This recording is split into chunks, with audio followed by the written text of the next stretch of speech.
नमस्कार साथियों, राधे राधे, जय श्री राम, जय श्री कृष्णा।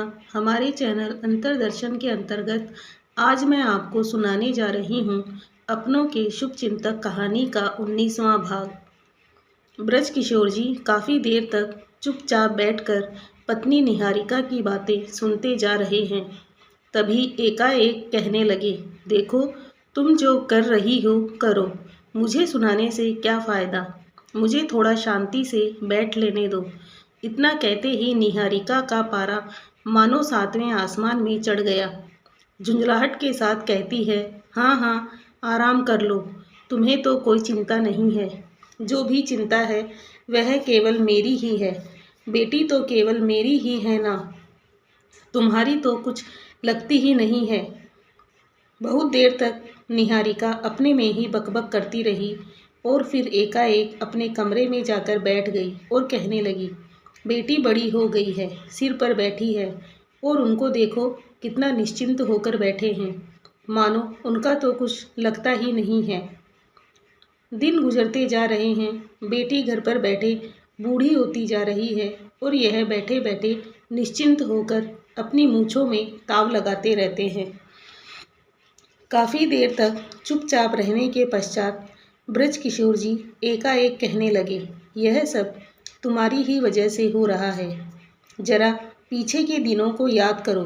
तुम अक्सर कहा करती थी, एक भी ढंग की प्रोफाइल मैट्रिमोनियल साइट में मिलती नहीं है कि उन्हें लाइक भेजें। जो लोग हमें लाइक भेज रहे हैं, इंटरेस्ट भेजते रहते हैं, उनके प्रोफाइल को पढ़ने से तो यही लगता है कि सब कंगाल लोग हैं।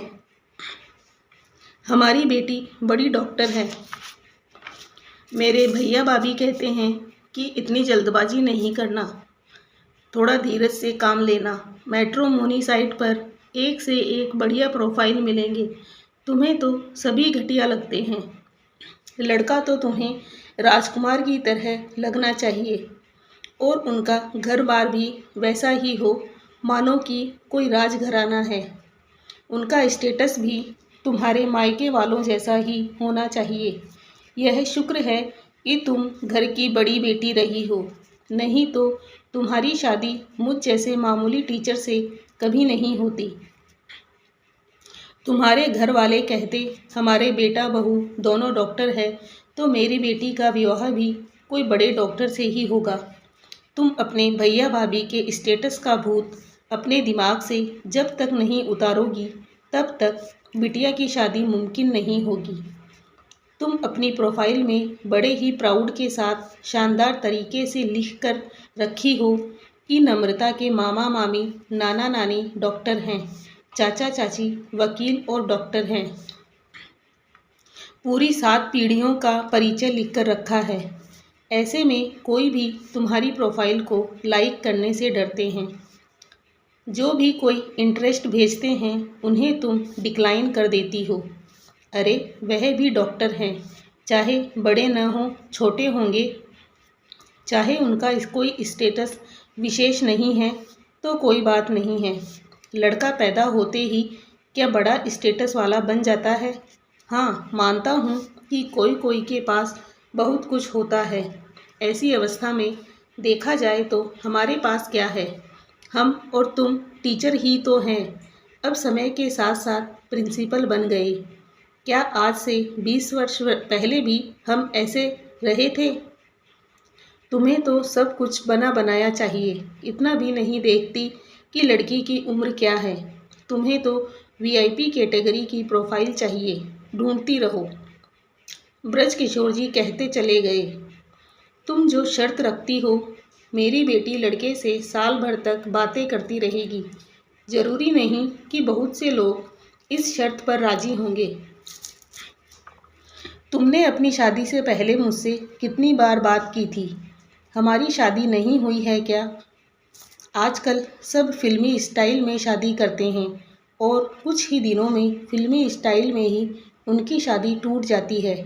इन सब के पीछे मैं तो तुम्हारे को ही दोष दूंगा। मैं यह नहीं कहता कि तुम विचार मत करो, परंतु उसकी भी कोई लिमिट होती है। आज तक 7-8 साल से तुम प्रोफाइल देख रही हो, जब बेटी एमडी कर रही थी तब कहती थी अभी नहीं, एमडी कंप्लीट जब तक नहीं होगी हम लोग बेटी की शादी नहीं करवाना चाहते हैं। अगर तुम्हारे विचार में यही था तो मैट्रिमोनियल साइट में क्यों गई? अब जब एमडी कंप्लीट कर ली तो मैं तो ऐसा लड़का ढूंढ रही हूँ जो कि एमडी कंप्लीट कर चुका है। तुमने कभी ऐसा नहीं सोचा कि ऐसी उठापटक के बीच में बेटी की उम्र कैसे गुजरती जा रही है? उसके भी मन में एक तरह की शादी करने की उमंग जगी है, ललक जगी है। वह केवल तुम्हारे ही कारण ख़त्म होती चली जा रही है। समय बहुत तेज़ी से आगे बढ़ता जा रहा है। तुम्हारी ऐसी मानसिकता के कारण देखना हमें लड़का मिलना ही मुश्किल हो जाएगा। या तो मिलेगा वह जो कम उम्र के हैं या तो वह जो 10 वर्ष के बड़े होंगे।